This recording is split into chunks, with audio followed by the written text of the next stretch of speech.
हमने क्या कहा, आंख के बारे में हमने बात की। हमने कुछ बातें स्वामी विवेकानंद के बारे में भी बताई ना। आइए समझते हैं। कहते हैं ना कि सेंसरी ऑर्गन ना हमें बाहरी चीजों का ज्ञान करा देते हैं, पर हम उसको समझ नहीं पाते। समझने के लिए हमारा ब्रेन उसके लिए एक्टिव होता है, डिकोड करता है। याद करिए बाबू कि जब आप लोग ना सेंसरी ऑर्गन के बारे में जानेंगे, क्योंकि हमने अगर आंख के बारे में बात की ना, तो सबसे पहले किसके बारे में बात करना जरूरी था? ज्ञान इंद्रियों के बारे में। हमारे पास यहाँ पे ज्ञान इंद्रियां कितनी है? 5। आंख, कान, नाक, जीभ और त्वचा। आंख, कान, नाक, जीभ और त्वचा। हमने कहा था आपसे कि मेरे बच्चों, सारी ज्ञान इंद्रियां इस तरह से कार्य करती है कि बाहर की जितनी भी चीजें है ना, उसे मेरे बच्चों देखकर, सुनकर, समझकर, महसूस कर कर या जीभ द्वारा स्वाद लेकर ना दिमाग को भेज दिया जाता है। दिमाग उसको कोड या डिकोड करता है। कोड को क्या कर देता है? डिकोड। क्योंकि जितनी भी चीजें हमारी बाहरी तरह से सेंसरी ऑर्गन से हमारे ब्रेन तक पहुंचती है ना, उसको दिमाग पढ़ता है। अगर उसे वो चीजें पहले से पता है, तब तो उसे तुरंत डिकोड करके आपके ब्रेन को एक सिग्नल दे देगा कि हाँ, ये इस तरह का लग रहा है। लेकिन जो चीजें आपको पहले से नहीं पता है, वह चीजें दिमाग सीखने की कोशिश करता है, और तब आप कंफ्यूज होते हैं कि ये है क्या, बता ही नहीं पाते। याद करिए, जब आपको कुछ ऐसी आवाजें सुनाई देती है जो पहली बार आप सुन रहे हैं, है ना, तो दिमाग उस बात को लेकर कंफ्यूज रहता है, सोचने समझने में समय लेता है। इसलिए आप समझ नहीं पाते, या तो डर जाते हैं या तो आप घबरा जाते हैं कि एक्चुअल में था क्या चीज, क्योंकि आपने वो आवाजें पहली बार सुनी है ना। लेकिन अगर आप वो पहले से सुने होते हैं, तब नॉर्मली कोयल की बोली, कोयल, कौवे, सब सारी चीजों की आवाज, अगर आप याद करिए ना, आपके शरीर के ऊपर से ठंडी हवा बहकर चली जाए, टच हो जाए, या फिर गर्म हवा है, आपको पहले से पता है ठंडी हवा का आवाज कैसा होता है, गर्म हवाओं का आवाज कैसा होता है, पता है कि नहीं पता है? वही मेरे बच्चों, शरीर पर कोई छोटा सा कीड़ा भी रेंगते हुए, एकदम इतना छोटा जो आप आसानी से नहीं देख पाते, तो भी आपका शरीर फील करके बता देता है कि उस जगह पे कुछ है। और एक्यूरेट वहीं पे आपका हाथ जाएगा, क्योंकि सेंसरी ऑर्गन ब्रेन के पास सिग्नल भेजता है कि कुछ है, और ब्रेन आपके हाथ को क्या देता है? एक तरह का डेटा देता है कि आप वहां पे जाके चेक करिए। तो आपका हाथ एक्यूरेट वहीं पे जाता है, कहीं और जाता है क्या? पीठ के पीछे खुजली करनी है तो क्या पीछे देखेंगे? नहीं ना देखेंगे। क्योंकि आपका ब्रेन अगर आपको हाथ को सिग्नल दे रहा है, तो आपका हाथ वहीं पे पहुंचेगा जहां पे खुजली हो रही है। और दूसरा कोई कहते हुए तनी खुजला दिया, तब तो सा ऊपर, तब सा नीचे, तब सा दाएं, तब सा बाएं, वहां धीरे धीरे पहुंचेगा वो। देखे कि नहीं देखे? That is the sensory organ. आप ही सोचिए ना, जब कोई स्मेल आपके नाक में कोई स्मेल पहुंचती है ना, तो आपका ब्रेन तुरंत डिकोड करता है। तुरंत क्या करता है? डिकोड। और जब ब्रेन का पार्ट पढ़ाएंगे ना, तो हम बताएंगे कौन सा पार्ट डिकोड कर रहा है उसे, कौन सा ब्रेन का भाग हमें बता रहा है कि कैसा महक रहा है, कैसा स्मेल आ रही है, कैसा दिखाई दे रहा है, कौन सा पार्ट ब्रेन का। समझ में आई बातें? सारी बात समझ में आ रही? उसी तरह से अगर हम नाक से कोई चीज सूंघते हैं ना, तो हम देखिए नाक में 10,000 से ज्यादा मेरे बच्चों ना सूंघने के लिए ग्लैंड लगी हुई है, और हम मिलियन तरह के स्मेल को आराम से आभास कर सकते हैं। समझ में आई बातें? लेकिन याद करिए, जो चीज पहले से आप सूंघे हो, जैसे आपके सामने दालचीनी को अगर पानी में रख दिया जाए, तो दालचीनी तो पहले से ही पता है, अगर स्मेल कर जाए तो कह देंगे सारी दालचीनी महक रही है, नहीं कह देंगे? चॉकलेट खोल दिया जाए तब, है ना, कोल्ड ड्रिंक खोल दिया जाए, कोल्ड ड्रिंक की हल्की सी स्मेल होती है, आप लोग सूंघे होंगे तो पता होगा। हर एक चीज की स्मेल होती है। वही कुरकुरे अगर चिप्स खोल दिया जाए सामने, तब तो उसकी अपनी इसकी स्मेल होती है। अब मेरे बच्चों, अगर सारी चीज की स्मेल होती है, तो आपका नाक थोड़ी पहचानता है। नाक तो सूंघ के और ग्लैंड द्वारा स्मेल करके सेंसरी ऑर्गन द्वारा किसको भेज दिया? ब्रेन को क्या कर दिया? भेज दिया। अब ब्रेन उसको डिकोड कर लेगा कि हाँ किस तरह की है। लेकिन कभी कभी कुछ मर के सड़ा गला रहता है, भभक से हो जाता है, कामों खराब हो जाता है, लेकिन वो भी पता चल जाता है कि कुछ मरा है, कुछ सड़ा है। लेकिन कभी कभी आपके पास कुछ ऐसी स्मेल आती है ना, कि आप इस बात को लेकर कंफ्यूज रहते हैं, सर जी कहाँ महक रहा है। ऐसा अपने आप से क्वेश्चन पूछ रहे हैं ना, कुछ महक रहा है, कुछ मतलब ऐसी चीज जो हम नहीं अभी तक सूंघे हैं, या जिसका डेटा दिमाग में नहीं गया है और उसको डिकोड नहीं कर पाया है, तो आप कहते हैं कुछ महक रहा है। लेकिन अगर तार जलने लगे घर में, तब तो तार का भी स्मेल आप लोगों के नाक तक पहुंचा हुआ, तो कहेंगे कहीं तार जल रहा है, कहीं कपड़े जल रहे हैं। लेकिन कुछ ऐसी भी चीजें जलेंगी जिसका आपके ब्रेन को ना पहले से डेटा नहीं मौजूद होगा, तो आप कहेंगे सर जी कुछ जल रहा है। तो यहाँ पे कैसी बात आएगी? कुछ उसी तरह से मेरे बच्चों त्वचा पर भी कुछ छुआ ही दे जाए, बड़ी चीजें तो बड़ा जैसा आभास, छोटी चीजें तो छोटा जैसा आभास, जीभ पर स्वाद के लिए। उसी तरह से हमारे पास मानव नेत्र एक चैप्टर जिसमें आंख हमारे लिए ज्ञान इंद्रियों के रूप में काम करती है। किसके रूप में काम करती है? ज्ञान इंद्रिया। ज्ञान इंद्रिया का मतलब यह भी एक तरह का विजुअल चीजें दिखाती हैं जिसे हम देखकर पहचान नहीं पाते। पहचानने के लिए उसकी किसकी जरूरत होती है? दिमाग की। बस यह रेटिना पर एक फिगर बना देता है, एक फोटो बना देता है, और फोटो किसी को भेज दी जाती है? दिमाग को भेज दी जाती है, और दिमाग उसको डिकोड कर लेगा। जब उसे आप पहले कभी देखे रहेंगे तो दिमाग बता देगा आप देखे हैं, और नहीं देखे रहेंगे तो दिमाग कह देगा नहीं देखे, ये कोई नया व्यक्ति है। होता है कि नहीं होता है? अब कभी कभी आपके सामने ऐसा भी होता है ना कि आप देखे रहते हैं, पर एक आध बार देखे रहते हैं और उसका बहुत ज्यादा टाइम हो गया होता है ना, तो आप जब किसी काम को करते हैं ना, तो आपको लगता है ना यार दोबारा लग रहा है कर रहे हैं। ऐसा आपको फील होता होगा? कभी कभी ऐसा आ जाता हो सकता है दोबारा नहीं ना कर रहे हैं, है ना? क्योंकि दिमाग के पास कहीं ना कहीं थोड़ा सा डेटा था, पर दिमाग भी उसको रिकॉल नहीं कर पाया। और यही रिकॉल करने की क्षमता मेरे बच्चों ना स्वामी विवेकानंद में थी, हम लोगों में नहीं है।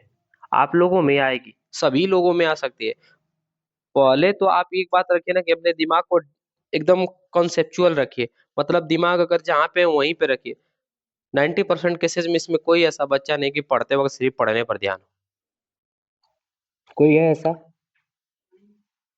कोई व्यक्ति ऐसा है जिसका दिमाग एकदम वहीं पे हो जहाँ पे वो अपना दिमाग कॉन्सेंट्रेट करना चाहता है? नहीं।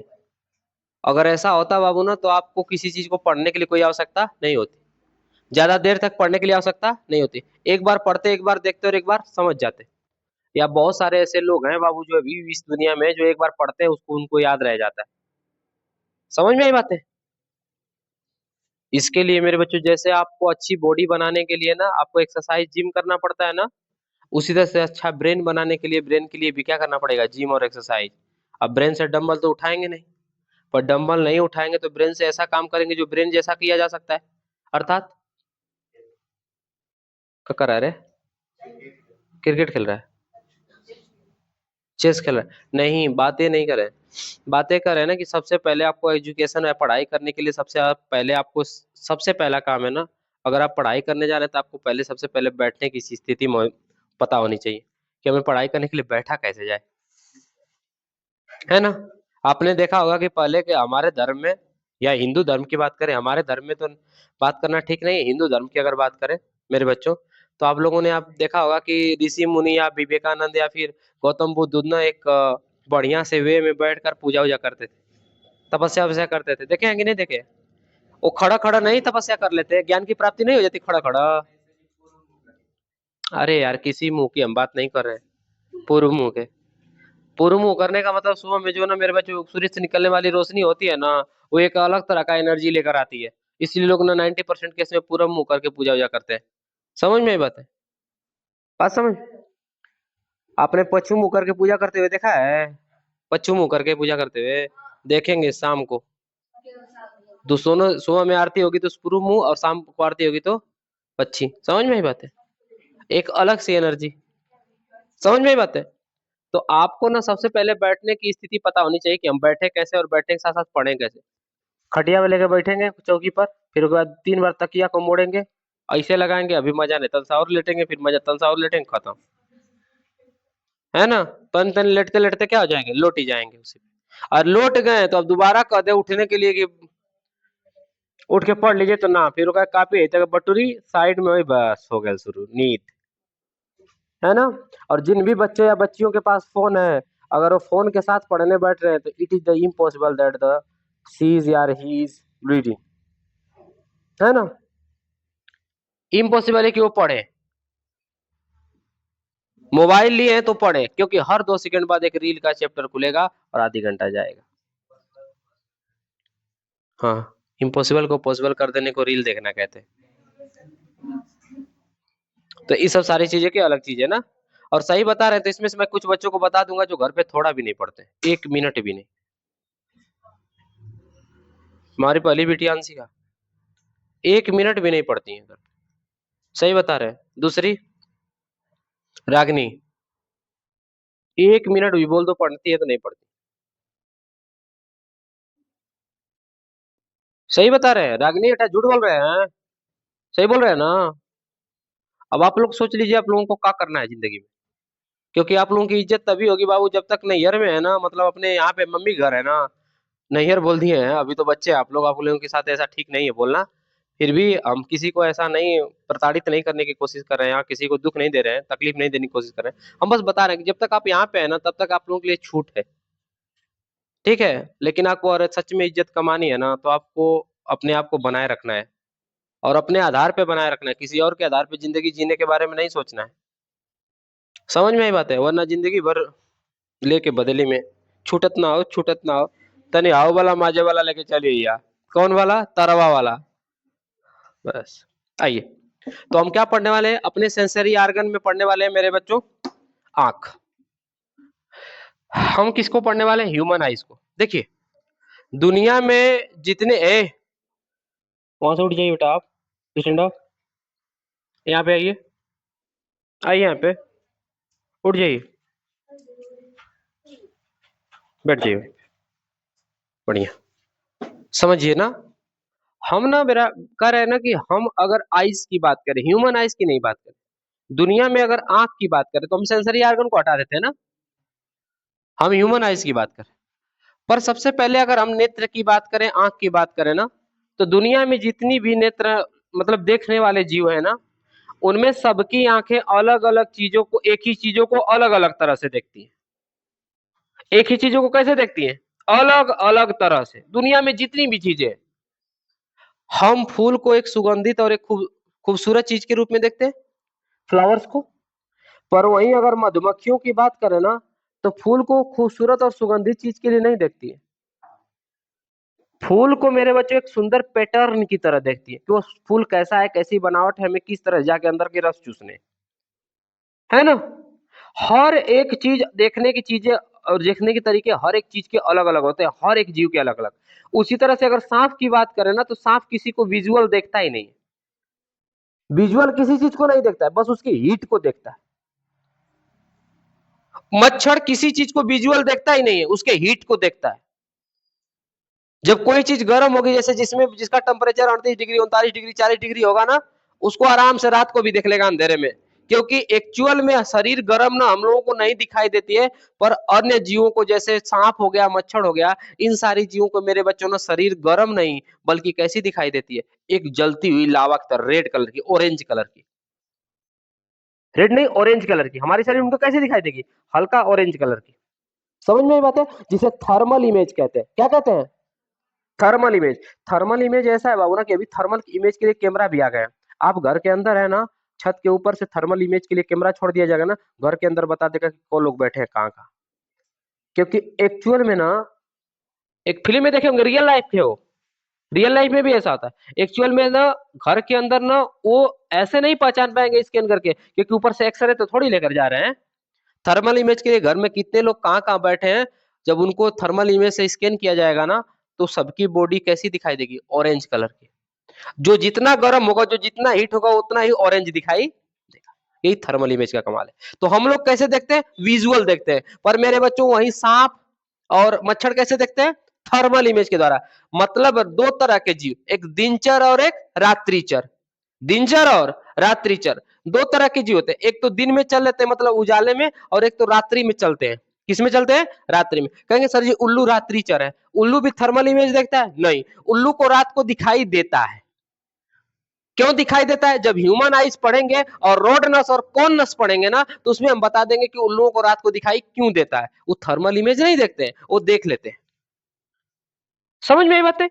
लेकिन अन्य जीव जैसे मच्छर हो गया, तो मच्छर थर्मल इमेज देखता है। कैसे देखता है, थर्मल। लेकिन उनको उतनी डिग्री के बीच में रहेंगे ना, 38 से 40 डिग्री के बीच में, तो उससे ज्यादा गर्म हो गए तो उधर जईमा नहीं करेंगे। करेक्टली थर्मल इमेज चाहिए उनको। नहीं तो अगर थर्मल इमेज पहचानते तो आगे बढ़ती रहती, उसी में घुस जाते ना, घुस जाते। पर उनको आगे का टेम्परेचर कितना होगा, आग का टेम्परेचर 100 डिग्री से ऊपर। आग जलती हुई आग का टेम्परेचर 100 डिग्री से कहां रहेगा। और उनको थर्मल इमेज में कितना डिग्री फील होगा, सिर्फ 38 से 40। इसीलिए रात को सोते समय बाबू ना, आप कितना भी अंधेरा करके सोइए, मच्छर आके काट के जाएगा। और आप पूरे शरीर को खोलकर सोइए ना, लेकिन आपके उसी भाग पर काटेगा जहाँ थर्मल इमेज उसको ज्यादा मिल रहे हैं। मतलब पैर के पास ज्यादा काटेगा इधर, क्योंकि यहाँ पे नसें ऊपर होती है, ज्यादा सर्कुलेशन होता है, इसलिए यहाँ पे ज्यादा काटेगा। या फिर सर के ऊपर यहाँ पे, या फिर हाथ के इस हिस्से पर। समझ में आई बात है? क्योंकि नसें ऊपर है तो ब्लड सर्कुलेशन ऊपर देखेगा, ब्लड सर्कुलेशन ऊपर देखेगा, इसका मतलब मेरे बच्चों जहाँ पे यहाँ पे ज्यादा हीटिंग होगा, तो मच्छर इस सारे एरिया पर ज्यादा काटेंगे। पूरे शरीर पर काटेंगे दिक्कत नहीं है, लेकिन इस एरिया पर बुखार तो सोएंगे नहीं आप। नवरत्न, अरे नवरत्न तेल बाबू आपको ना हवाओं के साथ मिलकर एक ऐसे मेरे बच्चों कार्बनिक रिएक्शन का इस्तेमाल करता है, जिससे मेरे बच्चे आपको ठंडा महसूस होता है। ये मत सोचिएगा आपकी शरीर ठंडा हो जाती है, वो हवा के साथ मिलकर एक रिएक्शन करता है। समझ में आई बात? आइए देखें।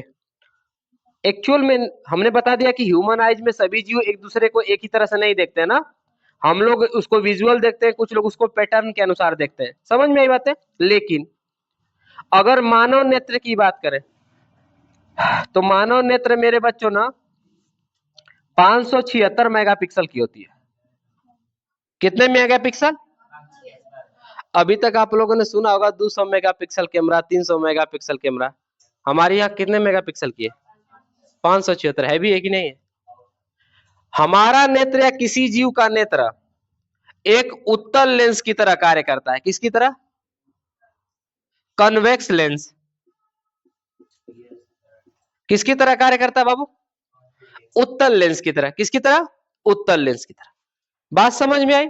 हमारा मानव नेत्र या मानव जाति का मानव नेत्र यह ज्ञानेंद्रियों के रूप में भी बेहतर कार्य करता है। किसके रूप में? ज्ञानेंद्रियों के रूप में। आइए इसके लिए और देखते हैं, समझिए। एक हम थोड़ा सा फिगर देखेंगे, फिगर के आधार पर सब कुछ डिवाइड कर लेंगे, ठीक ना?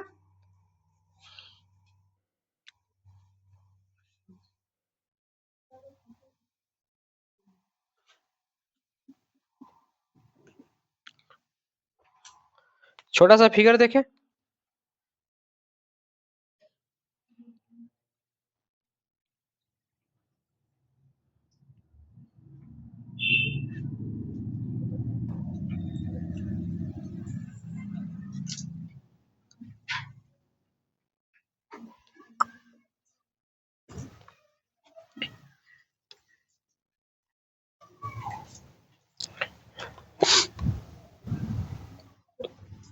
इधर फिगर देख लीजिए ध्यान से आप लोग।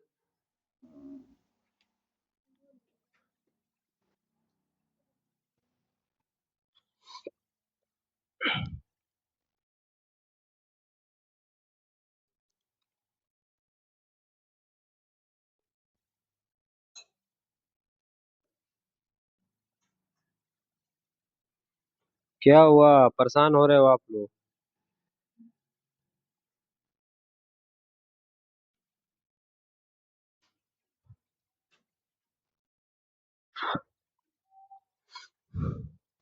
ठीक है, और देखा जाए।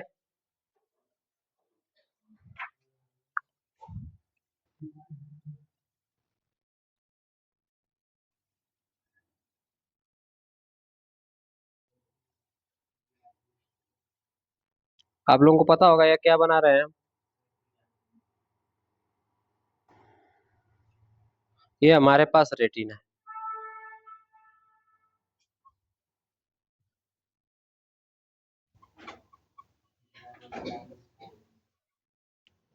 ठीक ना?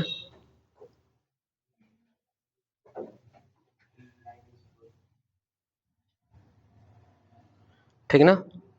यहाँ पे हमारे पास रेटिना का वो भाग होता है जिसे येलो स्पॉट बोलते हैं, और इसी के पीछे रेटिना का वो भाग होता है जिसे ब्लाइंड स्पॉट बोलते हैं।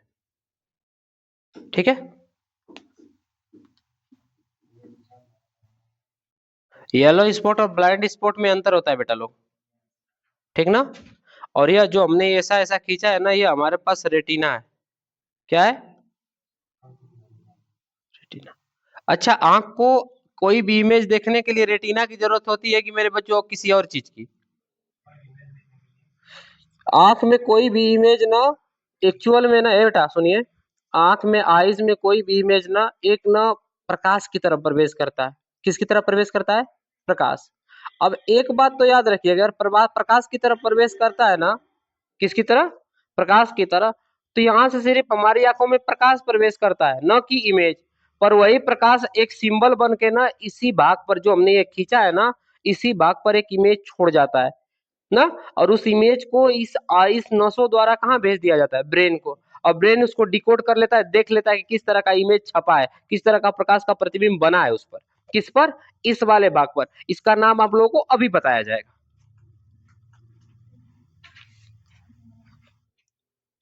ठीक ना?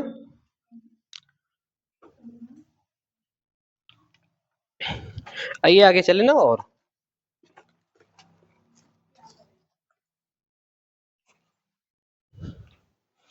नोट्स किधर?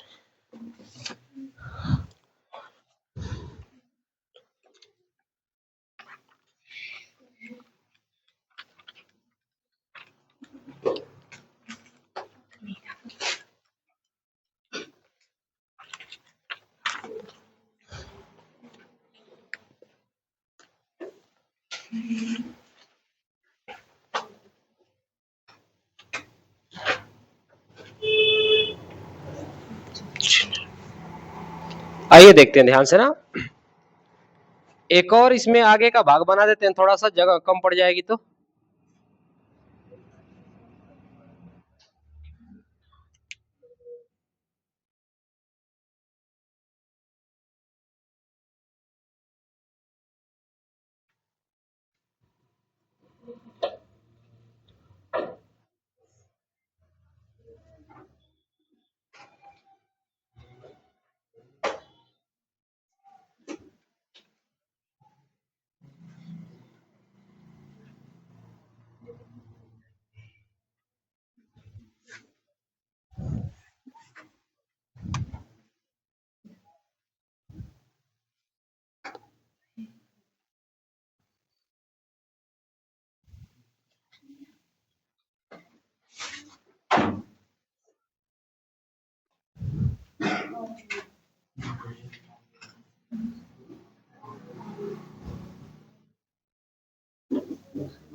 आइए समझते हैं ना।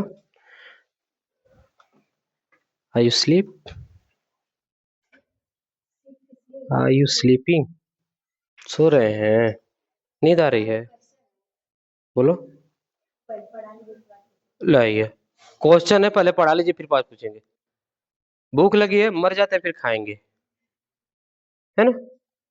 अरे हम पढ़ा ही रहे हैं ना बेटा, आपको पूछने का कार्य है। नहीं तो पूछो ना बेटा। चलिए एक और आंख का छोटा सा फिगर बना देते हैं।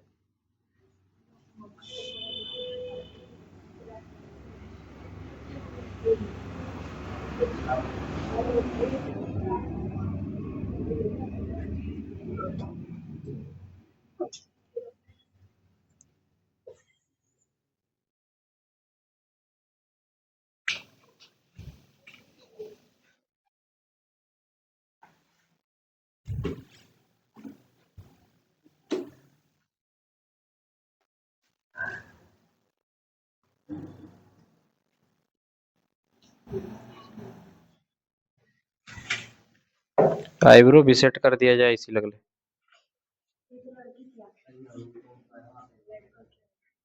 हाँ,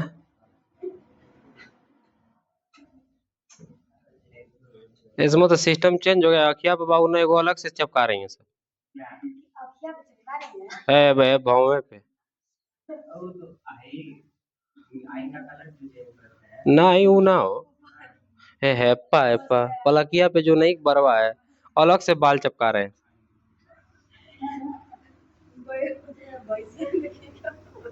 सोच लो कि भगवान ने जो दिया है ना वो परिपूर्ण नहीं।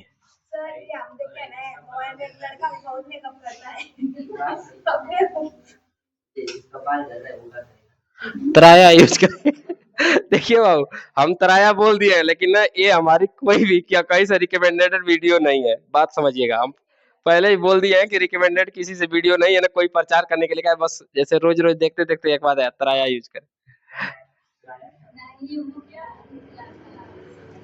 अब हमें भी नहीं है तराया क्या होता है, बस रोज देखते हैं त्राया इस्तेमाल करे, त्राया करे। ए बेटा लोग चलिए सुनिए, पढ़ाई करते हैं ना।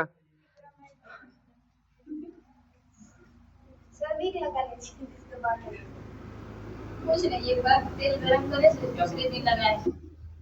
कौन कहता है कि तेल गरम करने से बाल झड़ता है जी?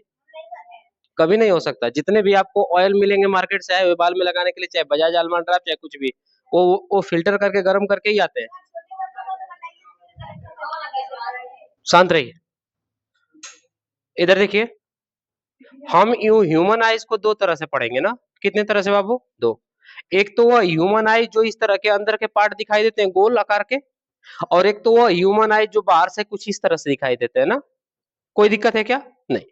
इस तरह से जो भाग दिखाई देते हैं वो आगे से कितने दिखाई देते हैं और अंदर हमें कितने पढ़ने, इन दोनों के बारे में हम क्या करेंगे, बात करेंगे। आइए, हमारे पास ऊपर ही मेरे बच्चों भौहें हैं, जिसे आईब्रो बोलते हैं। क्या बोलते हैं? आईब्रो। इंग्लिश में भौहें, हिंदी में भौहें और इंग्लिश में आईज ब्रो, आईब्रो। इंग्लिश में सब जाने, हम इसको देसी भाषा में कहते हैं मेड़। मेड़, क्योंकि छटवाने का काम होता है इसका। रोपनी में समझे ना, डार रोड छाट के मुलायम करना है मेड़ रोड को रोपनी में। कोई बात नहीं। देखिए, भगवान ने जो दिया है उसको कम करना, जो नहीं दिया उसको ज्यादा करना। ये कला है यार अलग से, इसके बारे में ज्यादा बात हम लोग नहीं करेंगे। अच्छी बात है कि हम लोग पढ़ाई करेंगे। आइए, तो इसे हम लोग आईब्रो बोलते हैं ना। नीचे इस पर भी ना, इस पलक पर भी एक अलग से रोम पाया जाता है। देखिए, दोनों के अलग अलग कार्य हैं। नॉर्मली यह देखिए, यह एक ऐसी चीज है जो माथे से पसीना आना और सारी चीजें आना ना, इसको इधर डिवाइन करके इस रास्ते से नीचे गिरा देता है। ठीक है ना? पसीना उसीना का डायरेक्ट यहाँ से आंखें में चला जाता है? नहीं, यहाँ से इसको डिवाइन करता है। और देखेंगे भौवे का ना उल्टा दिशा में इधर नहीं रेसे घूमे हुए, इधर के लिए रेसे घूमे। भौवे का रेसे किधर घूमे? इधर। बाल के रेसे किधर? यहाँ से ऐसे पकड़ेगा और इधर धीरे धीरे टपकते हुए पानी यहाँ चलाएगा। समझ में आई बात है? और बहुत सारे कार्य हैं। नीचे हमारे ह्यूमन आंख के नीचे भी यहाँ पे एक रोम पाए जाते हैं, नीचे और ऊपर दोनों। देखिए, कभी कभी बाबू ना यह साइड से आए हुए, देखिए सामने से जो कचरा आएगा आंख तो उसको देख लेगी, आंख बंद हो जाएगी ना, ढक लेगी अपने आप को। लेकिन जो साइड से कचरा आएगा उसे आंख नहीं देख पाएगी ना। तो उसके लिए साइड से कचरा आने के लिए ऊपर और नीचे ना हमारे पास रोम मौजूद है जो थोड़े लंबे होते हैं। और छोटे छोटे कचड़े को क्या कर लेते हैं, रोक लेते हैं। बच्चे बड़े कचड़े तो ऐसे भी दिखाई दे देंगे, बड़े छोटे छोटे नहीं, बड़े बड़े धूल कण ऐसे ही दिखाई दे देंगे। लेकिन छोटे धूल कण ना ऊपर से जब आ रहे हैं तो इसी पलकों पर आके क्या हो जाएंगे, सट जाएंगे। बात समझ में आई क्या? तो इसलिए बनाया गया। और अंदर की कुछ और चीजें कुछ इस तरह से दिखाई देती है। ये हमारे पास नसें हैं। इस नसों को हम क्या बोलते हैं बाबू? केशिका। नसों को क्या बोलते हैं? यह जो नसों का जाल है उसे हम लोग बोलते हैं केशिका। क्या कहते हैं बाबू? केशिका हमारे नसों के जाल का सबसे पतला नस है, सबसे पतला। इतना पतला बाबू ना कि पूरे रोम में बहुत ज्यादा फैला हुआ है, पर हमें अक्सर यहां से दिखाई देता नहीं है। पर आंख के भाग पर वह दिखाई दे जाता है। जब भी आप मेरे बच्चों मूड़ी नीचे और पैर ऊपर करके ना एक व्यायाम आता है, करेंगे अनुलोम विलोम, विलोम अनुलोम विलोम नहीं, कपाल भाटी, है ना? क्या कहेंगे? शीर्षासन, कोई कपाल भाटी जैसा बोलते हैं उसे। ठीक ना? तो आपके ना ऊपर से ब्लड सर्कुलेशन ज्यादा आंखों पर आएगा तो आंखों में ब्लड भी दिखाई देने लगेगा। समझ में आई बातें? और यही ब्लड मेरे बच्चों जब ज्यादा हो जाता है तो एक बीमारी बन जाती है। ठीक ना? आई होप बीमारी का नाम कंजक्टिवा है। बीमारी का नाम क्या है? कंजक्टिवा। समझ में आई बातें? यह इस केशिका में अधिक ब्लड भरने की वजह से आंखों में खून जमा हो जाता है, जिसको हम लोग कहते हैं कंजक्टिवा हो गया है। समझ में आई बातें? ऊपर से हमारे पास यह वाला भाग सफेद हिस्सा भी एक हमारे आंख का पार्ट होता है।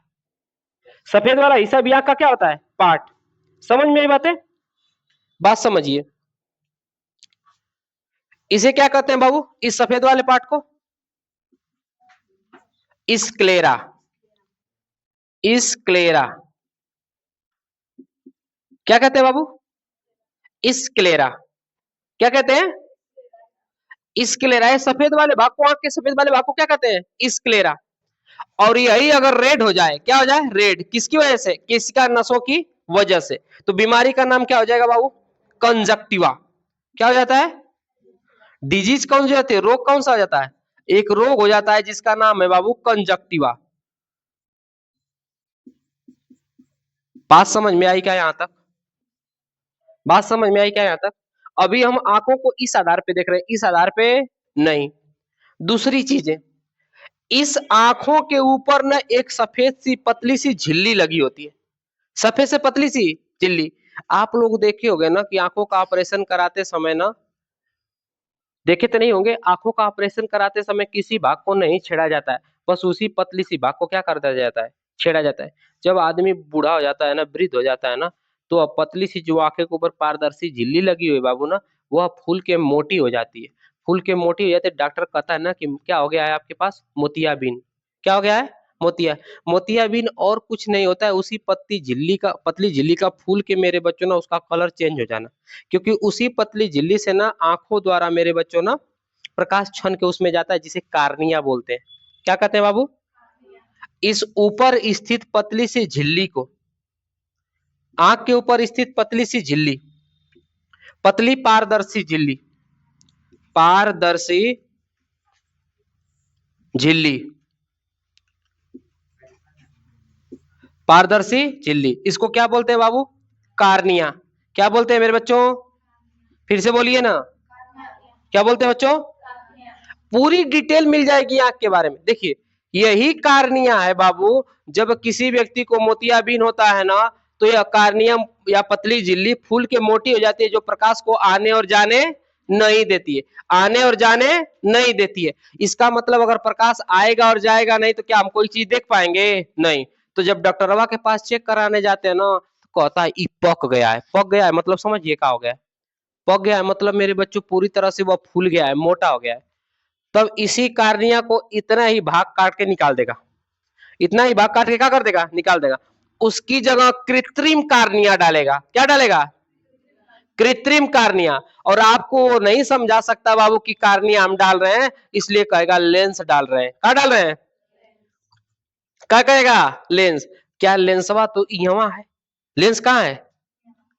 इसे निकाल पाएगा कोई कबो? नहीं। देखने के लिए लेंस की आवश्यकता नहीं है। लेंस मेरे मेरे बच्चों प्रकाश को एब्जॉर्ब करके एक्सट्रैक्ट करके कहाँ भेज देता है, पीछे। बस लेंस का वही काम है। देखने के लिए मुख्य भाग आंख या नेत्रदान में, नेत्रदान करने समय आंख का कोई भी पार्ट किसी को दिया जाता नहीं है, बल्कि क्या दिया जाता है? नेत्रदान करने के समय भी क्या दिया जाता है, बता दीजिए तो। नेत्रदान करने के समय किसका दान होता है? नेत्रदान करने के समय किसका दान होता है? कार्निया का। बात समझ में आई क्या? तो आंख के आगे का उसी गोल वाला भाग जो इस पर लगा होता है, बस इतना दूर का काट के निकालेगा, और उसकी जगह एक प्लास्टिक नहीं, सेल्यूलोज से बनी, किससे बनी? सेल्यूलोज से बनी एक तरह का ऐसा मेरे बच्चों क्या डालेगा, लेंस डालेगा, जो आंखें की स्किन के पास धीरे धीरे फैल करना उसको एब्जॉर्ब कर ले। अब वो पारदर्शी होगा और अच्छा होगा ना, तो प्रकाश आने भी लगेगा और जाने भी लगेगा, तो इंसान देखने लगता है। समझ में आई बातें? समझ में आई बातें? पर ना बुढ़ापे में ना कितना भी बढ़िया लेंस लगा देते हैं, कुछ दिन तक दिखेगा, फिर धीरे धीरे फिर वैसा ही हो जाएगा। जानते हैं क्यों?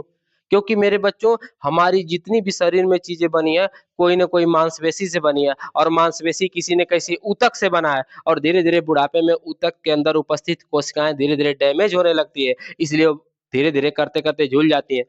प्रकाश के लिए चीजें जो प्रकाश को अंदर जाने के लिए फैलाती है, बटोरती है, एब्जॉर्ब करती है, एक्सटेंस और कम बेसी होती है ना, वो सब मांसपेशी धीरे धीरे खराब होने लगती है। इसलिए बुढ़ापे में जाते जाते इंसान को सही से दिखाई देता नहीं है। बात समझ में आई? कई कारण उसके हो सकते हैं। बात समझ में आई क्या? उसके साथ साथ क्या हमें पता चल गया कि पतले से पतली पारदर्शी झिल्ली को क्या कहते हैं? कार्निया। नेत्र का दान करते समय किसका दान किया जाता है? कार्निया का। मोतियाबिंद में किसका ऑपरेशन किया जाता है? कार्निया का। बात समझ में आई क्या? मोतियाबिंद में किसका ऑपरेशन किया जाता है? कार्निया का। बात समझ में आई क्या? बल्कि कार्निया का ऑपरेशन करने के लिए वो दूसरा कोई कार्निया, कृत्रिम कार्निया लगाता है, लेंस नहीं, लेंस नहीं। बात समझ में आई क्या? आगे चलिए। इस वाले भाग को, जो ये हमारे पास ये अंदर का भाग दिख रहा है, इसे क्या बोलते हैं बाबू? यह वाला भाग क्या बोलते हैं, बता दीजिए। इस वाले भाग को क्या बोलते हैं? आइरिस। क्या बोलते हैं बाबू? यह आइरिस कुछ नहीं। आइरिस, आइरिस ये नहीं, माफ करिएगा, ये आइरिस है ना, ये बलग वाला जो काला वाला बड़ा सा भाग हम बताए हैं, सभी की आंखों में जो कलर बड़ा बड़ा सा काला वाला भाग दिख रहा है उसे क्या कहते हैं? आइरिस। यह किस कलर का हो सकता है? ब्लैक हो सकता है, ब्राउन हो सकता है और ब्लू हो सकता है।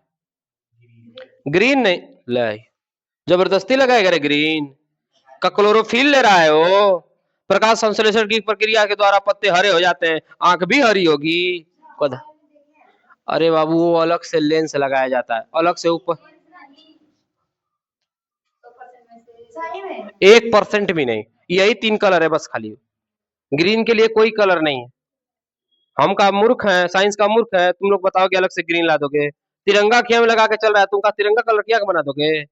वो सब अलग से लगाया हुआ एक्सटेंशन लेंस है ना, वो लगाकर आप 20 कलर का चेंज करिए, कोई फर्क पड़ने वाली बात नहीं है। ठीक ना? नेचुरल भी आप चेंज करा सकते हैं डॉक्टर के द्वारा, जैसे ऐश्वर्या राय बच्चन। उनकी आंखें पहले वैसी नहीं थी शायद, मैंने सुना है कहीं यूट्यूब पर भी। तो उनकी आंखें पहले शायद ऐसी नहीं थी, बस वो बाद में उन्होंने चेंज करवाई अपनी आंखें। ठीक ना? किसको चेंज करा है? आइरिस के। आइरिस का कलर बहुत सारे लोगों का अलग अलग होता है। अभी तो हमारे यहाँ किसी भी बच्ची का आइरिस का कलर नहीं है, लगभग एक जैसा है सबका। लेकिन हमारे कोचिंग में एक लड़की पढ़ती थी, नेहा प्रजापति, उनकी आंखों का कलर ब्राउन था। ठीक ना? कम ब्राउन था, कुछ लोगों का और ज्यादा ब्राउन होता है, ज्यादा दूर से ही दिखता है। ठीक ना? ब्लू बहुत कम होता है। देखिए 90% केसेस में ना यही सबसे ज्यादा होता है। कौन सा? ब्लैक। 9%, 8-9% कौन होता है? ब्राउन। 1-8% कोई ऐसा होता है जिसकी आंखें कैसी हो? ब्लू। समझ में आई बातें? तो 3 कलर हमारे आइरिस के कलर हो सकते हैं। कितने कलर? 3 कलर। कितने कलर? 3 कलर। अब मेरे बच्चों आइरिस का कार्य क्या है? आइरिस मेरे बच्चों प्रकाश की मात्रा को कंट्रोल करता है। किसकी मात्रा को कंट्रोल करता है? प्रकाश।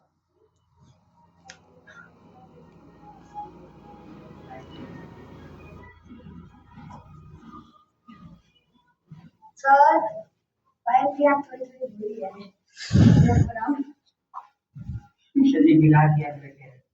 ना हम बिलार की आंखें नहीं देखे, बिल्ली देखे।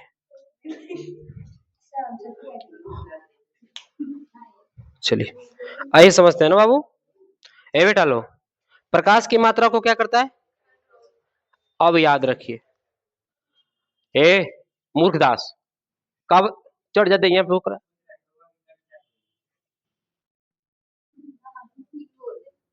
आइए समझ। ए बेटा सुनिए आप लोग, हमने कहा कि यह क्या है? आइरिस। क्या है? आइरिस। यह प्रकाश की मात्रा को क्या करता है? कंट्रोल। आप लोगों ने एक चीज देखा होगा ना कि जब बहुत उजाला से ना अंधेरे में जाते हैं तो थोड़ी देर तक दिखाई नहीं देता है, या अंधेरे से उजाला में तुरंत जाते हैं तो ऐसा लगता है अखियां चुनरा गया है, या कोई तेज प्रकाश आंखी पर बार देता है लाइट ना, तो भी अखियां क्या हो जाता है? चुनरा जाता है। देखेंगे नहीं देखे? चुनरा जाता है, अनरा जाता है, चौनिया जाता है, जो भी कह दीजिए। बेटा पायल का करबू लिख के बतावा, यूट्यूब पर ना मिले वीडियो, वो ये 2 सेकंड लगी, भगा भगा के लिख लिया पटपट, स्क्रीन शॉट ले लेंगे ना, लिख लेंगे जी। समझ लीजिए। अब आंखों में कितना प्रकाश आएगा, कितना उसको पीछे लेंस के द्वारा रेटिना तक भेजना है, यह कौन कंट्रोल करेगा? आइरिस। आइरिस के अंदर अनैच्छिक क्रिया होती है। ऐच्छिक, अनैच्छिक का मतलब यह अपने हिसाब से फैलेगा और बिटुरेगा। फैलेगा और सभी की आंखों में होता है। पूरी बॉडी डेड कर जाएगी लेकिन जीवन थोड़ा सा भी है, अंदर थोड़ी सी भी सांस चल रही है, मान लीजिए हार्ट बीट भी नहीं बता रहा है, तो भी आपकी आंख बता देगी कि आप जीवित हैं कि मर गए। क्योंकि इसको जीवित रहने के लिए ना सांस की हल्की सी आवश्यकता है और ब्लड के थोड़ी सी सर्कुलेशन की, बस। ब्लड के थोड़े सर्कुलेशन की आवश्यकता है, आंख तुरंत बता देगी। डॉक्टर नस चेक कर नहीं बता पाएगा कि आदमी जीवित है कि मर गया, लेकिन आंखें चेक करके बता सकता है। कभी कभी ब्लड सर्कुलेशन इतना लो हो जाता है, इतना लो हो जाता है ना कि जब वो हाथ पे टच करेगा ना या हार्ट पे लगाएगा ना, कौन सा थर्मो क्या नाम है, स्थितो स्कोप, तो पता बता नहीं करेगा, इतना कम होगा ब्लड प्रेशर। लेकिन आंख पे अगर लाइट बारेगा ना, तो आइरिस, यही आइरिस जो प्रकाश की मात्रा को कंट्रोल कर रहा था, यही लाइट बारते हुए अपने आप को सिकोड़ लेगा। क्या कर लेगा? और जैसे ही लाइट हटाएंगे ना तो फैला देगा। क्या कर देगा? इसको अप डाउन होने में, कम बेसी होने में ना 1 सेकेंड का समय लगता है, कम से कम। कितने सेकंड का समय? 1 सेकेंड। 1 सेकंड लेके चलेंगे, 1 सेकंड का इसको लिखने की जरूरत नहीं, बस मान लेंगे कितने समय का सेकंड लगता है, 1 सेकंड। इसलिए जब आप बाहर जाते हैं ना तो प्रकाश को एब्जॉर्ब करने के लिए आपका आइरिस सोचता है कितना फैलाएं और कितना बटोरे, उतना जितना टाइम लगेगा उतना ही देर तक आपकी आंखें चौनिया ही रहेंगी। और जैसे ही आपकी आंखें कंट्रोल कर लेगी, आइरिस कंट्रोल कर दिया प्रकाश की मात्रा को, आप आसानी से देख सकते हैं। जहां से ज्यादा प्रकाश निकल के आएगा बाबू ना, वहां आप आसानी से देख नहीं पाएंगे, क्योंकि आइरिस खुद कंट्रोल नहीं कर पाएगा पूरे प्रकाश को। इसलिए जब फोटो खिंचाता है कैमरा में और फ्लैश जलता है तो आपकी आंखें बंद हो जाती हैं, सूर्य के प्रकाश की ओर आप नहीं देख पाते हैं, किसी तेज जलती हुई लाइट की तरफ आप नहीं देख पाते हैं। तो क्या लगता है मोमबत्ती जलेगी तो नहीं देख लेंगे? देख लेंगे, क्योंकि उससे निकलने वाला प्रकाश ज्यादा नहीं है, तो आइरिस को ज्यादा मूवमेंट करना नहीं पड़ेगा। समझ में आई बातें? आइरिस को ज्यादा मूवमेंट करना नहीं पड़ेगा। रागिनी बेटा घूम जाओ, बीच में आ जाओ, तो सभी लोग घूम के बैठो, तो मुझे पता है ना कि सभी लोग कितना आराम कर रहे हैं। चलो तो पायल बीच में आओ, तो रागनी के पास आओ, तो उठ गया बात तो लोग का जिंदगी आराम में खाली बीता थी। तुम दिवाली डाले सड़ जा तो लोगों ने लोटा तो वही है। हाँ, प्रकाश की मात्रा ज्यादा आती थी ना तो रिफ्लेक्ट कर देता था। आंख का कितना भी मेरे बच्चों ये चमकीला भाग है कि नहीं है, तो प्रकाश को क्या कर देता था? रिफ्लेक्ट कर देता था। अब मेरे बच्चों ना रीजन क्या है कि उस तरह के फ्लश नहीं आ रहे हैं। आप देखोगे ना तो पहले फ्लश ना डायरेक्टली आते थे। कैसे आते थे? डायरेक्टली। अब कैमरा पे फ्लश आते हैं ना तो ऊपर से एक रिफ्लेक्टर लगा देता है। क्या लगा देता है? रिफ्लेक्टर। आपकी आंखों पे प्रकाश तो जाता है लेकिन वापस आता है ना तो कैमरे पे नहीं पड़ता, रिफ्लेक्टर से नीचे चला जाता है। समझ में आई बात है? और कैमरा थोड़ा चेंज भी कर दिया गया, उसके लेंस भी थोड़े से बदल दिए गए हैं। यहां तक बातें समझ में आई क्या? यहां तक बातें समझ में आई? अब आपको मैं यहां पर भी प्रूफ करके दिखा सकता हूं किसी बच्चे की कि आंखें मेरे बच्चों ब्लर हो रही हैं कि नहीं। ठीक ना? आंखें आइरिस फैल रहा है कि बटूरा है। आप घर पर भी एक दूसरे को चेक करिए, ये मत चेक करिएगा जिंदा है कि मर गया, ये चेक करने की जरूरत नहीं क्योंकि जीवित है। बस ये चेक करिएगा कि आइरिस मूवमेंट कर रहा है कि नहीं, है ना? सभी लोगों को, हम बच्चों को यहाँ पर दिखाया भी है। समझ में ही बात है? यहाँ पे आप आंखों पे लाइट बारेंगे ना, ई आइरिसवा सोचेगा ना ढेर प्रकाश आ रहा है तो बटोर लीजिए, तो अपने आप को कम प्रकाश आंखों में भेजने के लिए ना सिकुड़ा लेगा, तो ये आइरिस क्या हो जाएगा? छोटा। आपको आइरिस छोटा और बड़ा नहीं दिखेगा, पर अंदरवा जो बीचवा में लेंसवा जैसा दिख रहा है आपको ना, वो छोटा या बड़ा दिखेगा। समझ में बात है? क्योंकि आइरिस फैलेगा बटेगा तो लेंसवा की साइजिया कम दिखेगी और बड़ा दिखेगी, आप वहां पे समझ जाएंगे। समझ में बात है? तो इसका कलर कैसा हो सकता है? ब्लैक हो सकता है, ब्राउन, या क्या हो सकता है? ब्लू। मेरे बच्चे प्रकाश की मात्रा को कंट्रोल करने का काम कौन करता है? आइरिस। कौन करता है? आइरिस।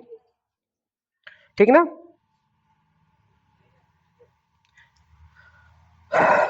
कार्निया समझ में आ गया, स्क्लेरा समझ में आ गया, आइरिस समझ में आ गया। अब हमारे पास एक और चीज बचा है ना, क्या बचा है वो बता दीजिए तो। पुतली। यह आंख के इस वाले भाग को जो ब्लू कलर का दिखाई दे रहा है उसे क्या कहेंगे? पुतली। क्या कहेंगे? या इंग्लिश में पुपिल्स। हाँ, पीपुल्स कहेंगे, पुपिल्स कहते हैं, पुपिल्स, PUPILS। ठीक ना? तो इसे क्या कहते हैं? पुतली। क्या कहते हैं? पुतली।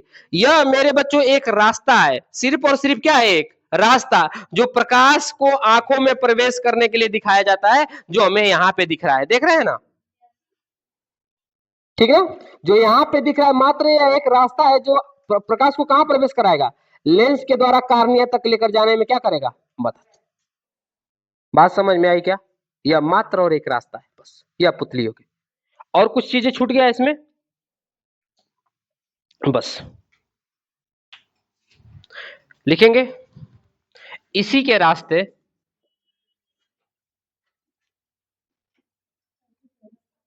प्रकाश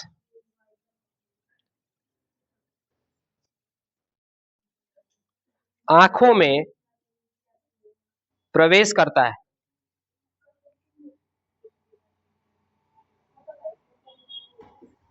ठीक ना? किसके रास्ते? पुतली के रास्ते प्रकाश आंखों में क्या कर देता है? प्रवेश कर देता है। तो यहाँ पे हमने कितनी चीज पढ़ ली?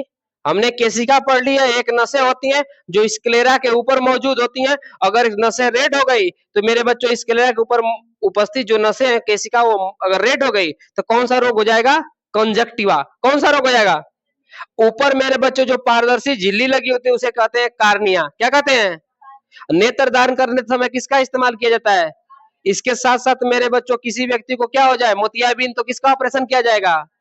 उसके बाद मेरे बच्चों यह काला वाला बड़ा सा हिस्सा जिसको आइरिस कहते हैं, क्या कहते हैं? इसके कितने कलर हो सकते हैं? 3, ब्लैक, ब्लू और ब्राउन। उसके साथ साथ प्रकाश की मात्रा को कंट्रोल करने का कार्य कौन करता है? आइरिस। कौन करता है? उसके बाद हमारे पास बीच से जो बाहर से दिखने वाला हिस्सा था उसमें एक और चीज मौजूद थी, क्या नाम था उसका? पुतली, जिसको पुपिल्स बोलते थे। क्या बोलते थे? यह इसी के रास्ते प्रवेश, क्या आंख प्रकाश क्या करता है? आंखों में प्रवेश करता है। तो यह चार चीजें हमें किधर दिखाई देती है? आंख के ऊपर से ही दिखाई दे जाती है। आंख के ऊपरी भाग से चार चीजें हमें दिखाई दे जाती है। इसे लिखेंगे और अंदर के अब कितने भाग हमें दिखाई देते हैं उसके बारे में पढ़ेंगे। ठीक ना? अंदर और कितने भाग मौजूद होते हैं तो नोट करेंगे आप लोग। चलिए नोट करिए, आगे चले।